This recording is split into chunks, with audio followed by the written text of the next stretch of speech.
การแข่งขันฟุตบอลของหุ่นยนต์เรียกเสียงเชียร์จากคนดูได้กึกก้องทีมซิลเวอร์แคสเซิลยังคงชนะต่อไปเรื่อยๆถึงแม้ว่ากลุ่มดาร์กจะเล่นงานโดยใช้แผนสกปรกให้หุ่นสงครามลงด้วยก็ตามทำให้สนามแข่งฟุตบอลกลายเป็นสนามรบไปในทันทีแต่แมกนัมเอสก็เอาชนะจนได้ในขณะเดียวกันกลุ่ม Section X ก็ล่วงรู้ความลับของแมกนัมเอสแล้วว่าเป็นหุ่นทหารที่เคยไปรบมาแล้วและเป็นหุ่นของดาร์กซะด้วย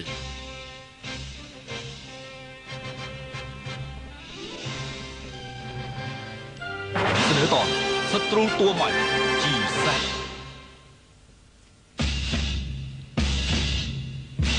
ท่านผู้ชมก็เห็นไหมคะในล็อบบี้ของสนามบินมีแฟนๆของทีมซิลเวอร์แคสเซิลตามมาสบกันเป็นกำลังใจให้ไปแข่งชนะเลิศเต็มไปหมดเลยค่ะสำหรับในการแข่งขันนัดชิงชนะเลิศทีมซิลเวอร์แคสเซิลก็จะต้องเจอกับทีมอันดับหนึ่งคือทีมดักปรินซ์ถ้าว่าพวกเขาเอาชนะได้แล้วก็พวกเขาก็จะได้เป็นทีมอันดับหนึ่งต่อไป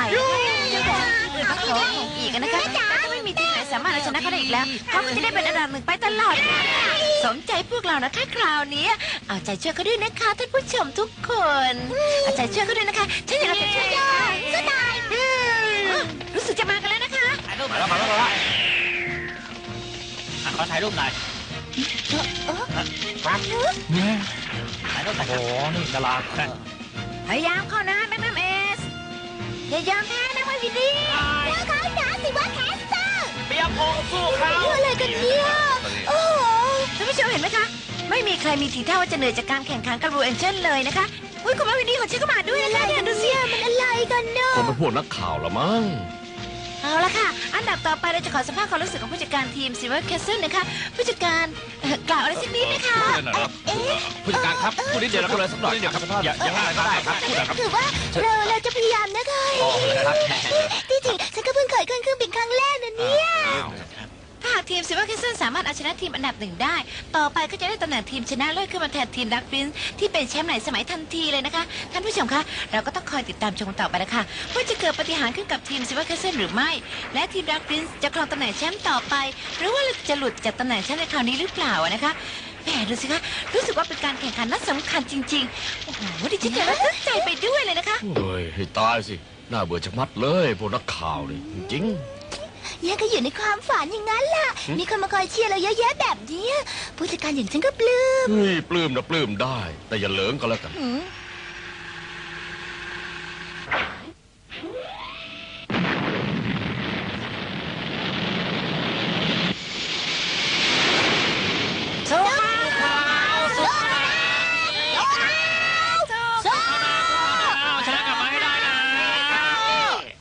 การควบคุมไม่มีอะไรผิดปกติรายงานท่านกิโรชิดีกว่าทีมซิลเวอร์แคสเซิลออกเดินทางตามกำหนดแล้วครับอย่างงั้นขอบใจมากที่รายงานเห็นทะเลด้วยล่ะค่ะมองเห็นทะเลจากบนเมฆด้วยแฮะโอ้โหเมฆเป็นก้อนสวยดีจังอุ้ยเห็นเงาเมฆบนผืนน้ำทะเลด้วยล่ะค่ะนึกไปถึงเลยว่าพอทีมของเราชนะเข้ามารอบนี้ได้เราจะได้ขึ้นเครื่องบินกับเขาแบบนี้ต้องขอบใจแม่นำเอกกับมักวินดี้ซะแล้วนะแหมต้องขอบอกขอบใจก็ยังมากเลยนะปีนี้ฮะไม่ใช่แค่พวกเรานะครับเพราะทุกคนด้วยต่างหากนะครับโบอาร์เมอร์ทำไมนั่งเกรงไปหมดอย่างนั้นล่ะฮะจะยุ่งกับผมได้ไหมรอให้เครื่องบินลงเดี๋ยวก็หายเกรงไปแล้วนะโบอาร์เมอร์น่ะไม่ชอบนักเครื่องบินมาแต่ไหนแต่ไรแล้วครับโค้ชไม่น่าเชื่อเลยแฮะสนุกออกจะตายไปแต่ผมก็ไม่อยากเชื่อเลยว่าเร็กหนักๆแบบนี้จะบินอยู่บนท้องฟ้าได้นะจริงด้วยสิแล้วยังมีพวกเราอยู่บนเครื่องอีกแบบนี้ยิ่งหนักเข้าไปใหญ่เลยนะเนี่ยแบบนี้สงสัยตกแน่ๆเลยเนาะพระโถพอดีได้ไหมอย่าแกล้งกันแบบนี้สินี่โบอาร์เมอร์เลิกเกรงแล้วก็ทำตัวตามสบายดีกว่านะภูเขาน้ำแข็งล่ะดูสิเห็นภูเขาน้ำแข็งด้วยล่ะค่ะว้าวมีไฟพุ่งออกมาด้วยนะครับผู้จัดการเขาบอกว่ามีภูเขาน้ำแข็งน่ะไม่ใช่ภูเขาไฟจะได้มีไฟอ๋อไม่ใช่ที่ภูเขานะครับ แต่ไฟลุกที่เครื่องยนต์ต่างหากแล้ว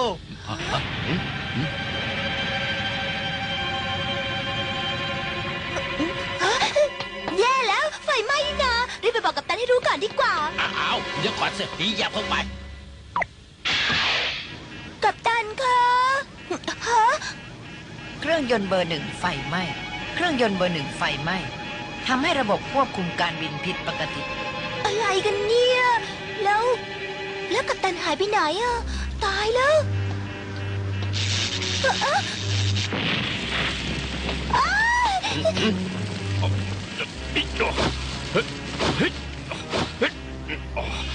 โค้ชคะกัปตันไม่อยู่นี่นา ปะถอยผู้จัดการก็ไม่เคยขึ้นเครื่องบินเลยจริงๆนี่นา อะไรอีกล่ะ ก็มันเครื่องบินอัตโนมัติเขาใช้คอมพิวเตอร์ควบคุมระบบทั้งหมดแล้วจะมีกัปตันได้ยังไงกันเรา เอ้ยโถเอ้ยอย่างนั้นเองเหรอก็ยังชั่วหน่อย ก็ยังชั่วอะไรกันเราเครื่องบินจะไม่มีคนขับกำลังไฟไหม้ที่เครื่องยนต์นะ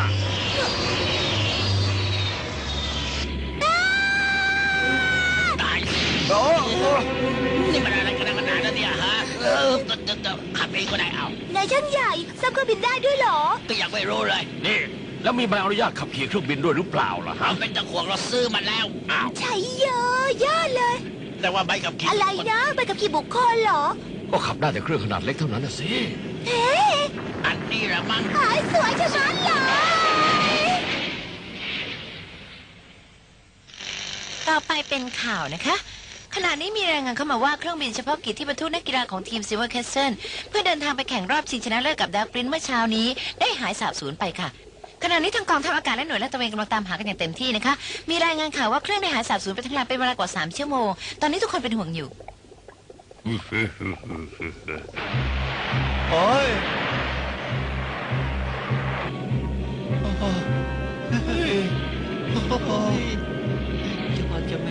ขอพระเจ้า ได้โปรดช่วยชีวิตลูกเอาไว้สักคนเถอะ แค่คนเดียวก็ได้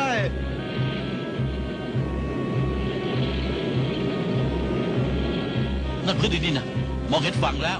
ถึงรอดหน่อยแล้ว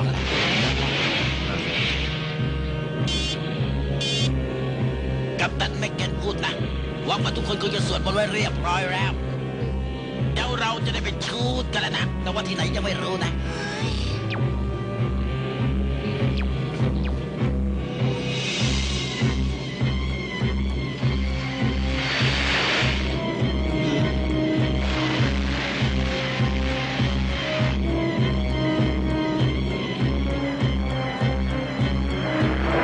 โอ้พระเจ้า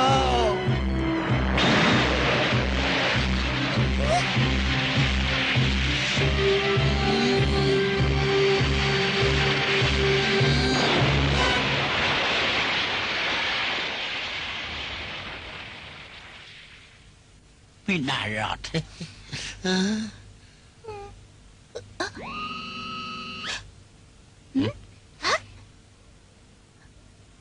ใช่เยอะแล้วเราได้อย่างปลอดภัยด้วยล่ะ รอดแล้วเนี่ย โอ้ยดีนะเฉพาะหลวงพ่อว่าสิ้นสถาเถา โอ้ขอบคุณพระเจ้า ผมนึกแล้วว่าท่านต้องช่วยเรา ผมสวดมนต์ให้ช่วยทุกคนด้วยนะเนี่ย เฮ้ยเมื่อกี้ฉันได้ยินว่านายสวดให้ช่วยนายคนเดียวอย่างนั้นไม่ใช่เหรอ คือ ทนไม่ไหวแล้วอ่ะ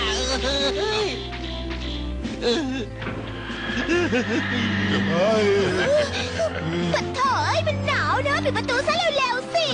เร็ว ขอโทษนะครับผู้จัดการครับผมลืมไปว่าที่นี่มันอยู่บนน้ำแข็งนะครับ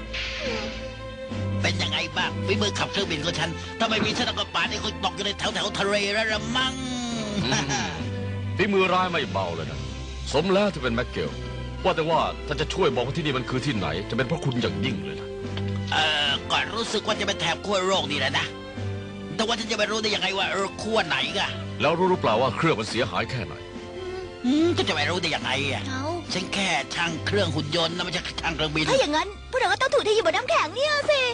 อ้าวหน้าไม่ต้องตกใจไปรออีกสักพักหนึงหน่วยกู้ภัยก็ต้องตามมาช่วยเราเองแล้วนะเชื่อเถอะนะ จริงสินะ งั้นรอไปก่อนก็แล้วกัน เอ๊ะ นั่นหน่วยกู้ภัยเนี่ย จริงเหรอ เอ๊ะไหนอะอยู่ไหนอะ ไหนดูหน่อย เ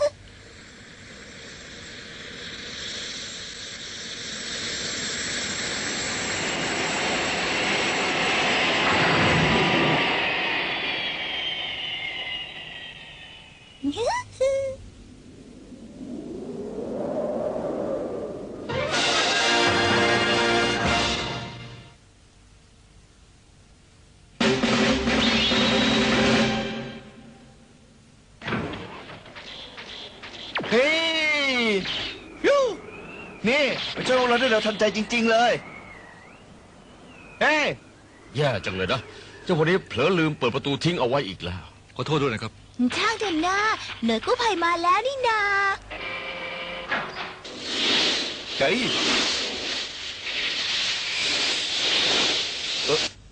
มันยังไงอยู่นะหน่วยกู้ภัยแน่เหรอ นั่นน่ะสิ ทุกคนดูท่าทางไม่เหมือนกับหน่วยกู้ภัยเลยนะเนี่ยฮะ ทำไมเล่าเดี๋ยวฉันว่าเหมือนจะตายไป เครื่องหมายนั่นเครื่องหมายพวกดาร์กนี่นะ ดาร์กเหรอ พวกดาร์กหน่วยกู้ภัยอยู่ด้วยเหรอ เฮ้ย อะไรกันน่ะ โอ้พระเจ้าเฮ้ยเฮ้ยโอ้ อะไรกันเนี่ยคิดจะทำอะไรกันแน่นะฮะ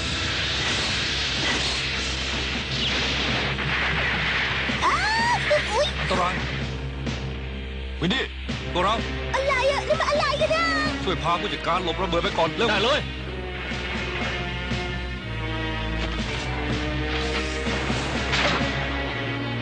เอาละยูทาโร่มากับฉัน ทราบแล้วเฮ้ย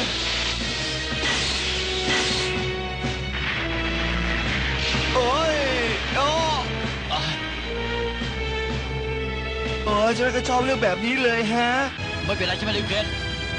สบายมาก หน่อยนะบังอาจนะเจอกันหน่อยสิ มาเลย บุลอมเมอร์พวกนั้นปล่อยฉันกับยูทาโร่จัดการก็พอแล้วไปช่วยพวกผู้จัดการเถอะ ตกลงฝากด้วยนะ ฉันจะคอยคุ้มกันให้เองนะไม่ต้องห่วง เอาละไปกันได้ยูทาโร่ เอาเลยโย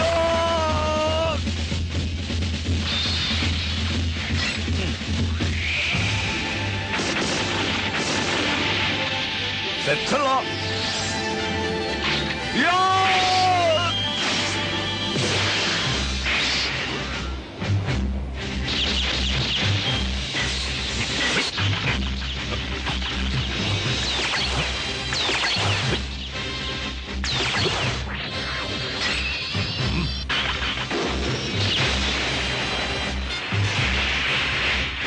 ระวังหน่อยนะลิวเคน รู้แล้วนะ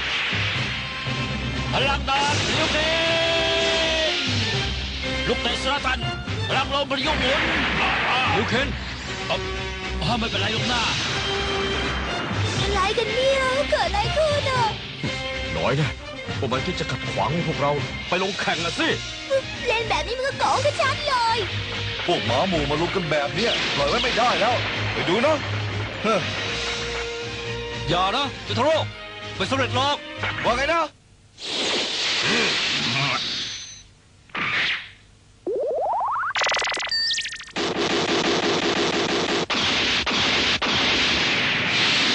แต่แม่ทัพอย่าโง่โจมตีแค่นี้ก็ทำได้สำเร็จเรื่องง่ายๆแค่นี้เสียเวลากันอยู่ได้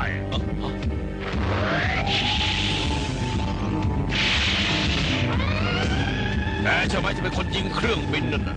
เล็งห่วยชะมัดเลยไป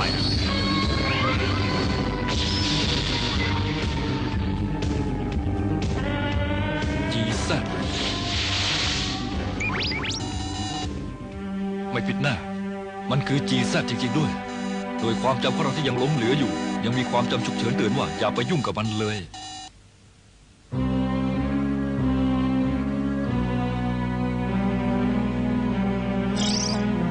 แกเป็นใครกันแน่หน่วยควบคุมปฏิกิริยาสะท้อนแสดงผลว่าแกเป็นพวกเดียวกับฉัน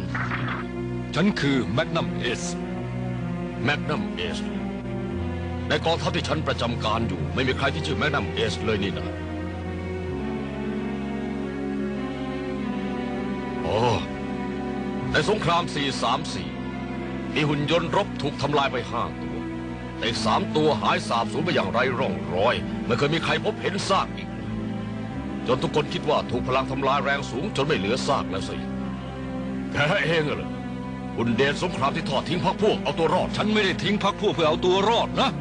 ฉันเองก็ยังสงสัยอยู่เหมือนกันเพราะแผนรบคราวนี้ไม่เหมือนกับทุกครั้ง ที่มีคำสั่งให้ทำลายยานขนส่งธรรมดาแบบนี้ ว่ายังไงนะ เป้าหมายที่แท้จริงก็คือกำจัดผู้หลบหนีอย่างแกนี่เอง แกทำตามคำสั่งของใครอยู่ แกรู้หรือเปล่า ไม่เห็นจะเกี่ยวกันสักหน่อย จะให้ฉันกำจัดใครก็ได้แม้แต่คนที่เคยเป็นพวกเดียวกันอย่างแก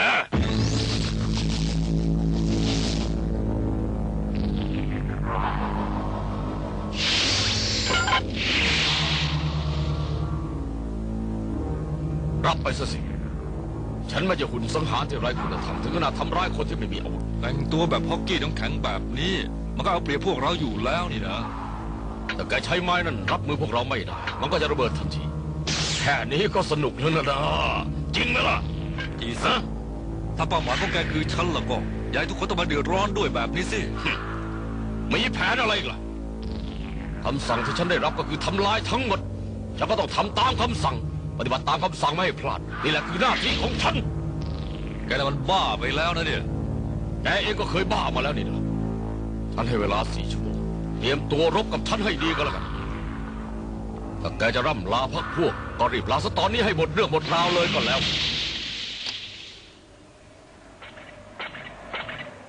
แมงนัม ไม่เป็นไรแน่เลยแม็กนัม เร็วก็เถอะ ไม่งั้นพวกเราจะทนความหนาวกันไม่ไหว อ๋อเข้าใจแล้ว ละ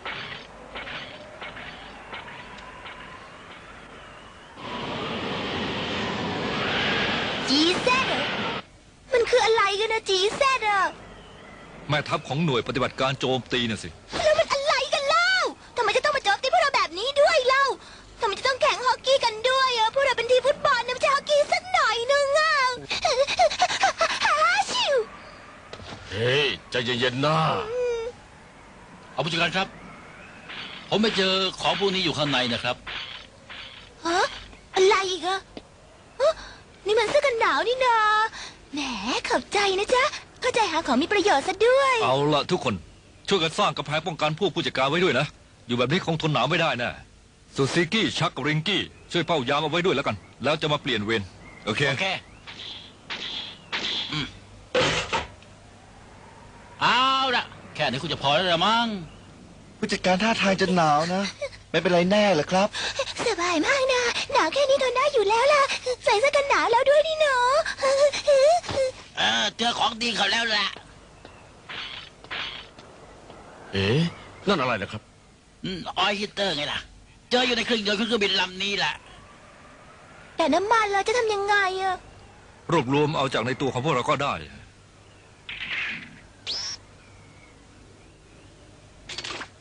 ต่อไปก็ข้าพเจ้าละและต่อไปก็ผม ทุกคนนะ แต่ว่าตอนนี้ยอมรับน้ำใจจากพวกเขาก่อนดีกว่านะครับหัวใจของเรานะมันแตกต่างกับพวกแม่งน้ำเอ็ดนะ ถ้าอยู่เต้นแล้วมันทำให้เต้นต่อไปยากนะครับ อดทนหน่อยพยายามกันหน่อยซิลกี้เป็นอะไรไปอากาศมันหนาวมากจะทำให้น้ำมันจับตัวขยับไม่ค่อยได้เลยซิลกี้อดทนเอาไว้นะซิลกี้ ไม่เป็นไรไม่ได้ครับแม่น้ำเอ็ด หูหลอมเมื่อ ไม่เป็นไร ฝาก2 คนนี้ไว้ด้วยนะเอาละช่วยพาไปอยู่กับพวกเราที่เหลือด้วยกันแล้วกัน งั้นฉันจัดการเองนะ เอาอดทนไว้หน่อยก็แล้วกันพักพวก เอาฝาก2 คนนี้ด้วยช่วยดูแลให้ด้วยนะ โอเค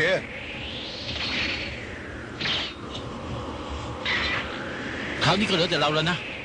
รู้แล้วนะ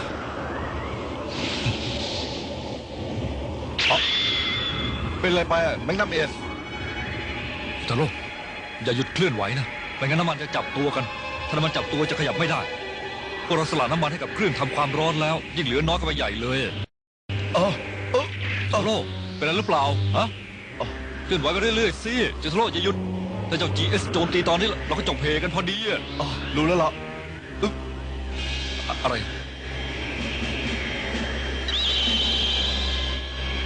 มันมาแล้วให้ตายสิเคลื่อนไหวไม่ถนัดแบบนี้ก็แย่สิ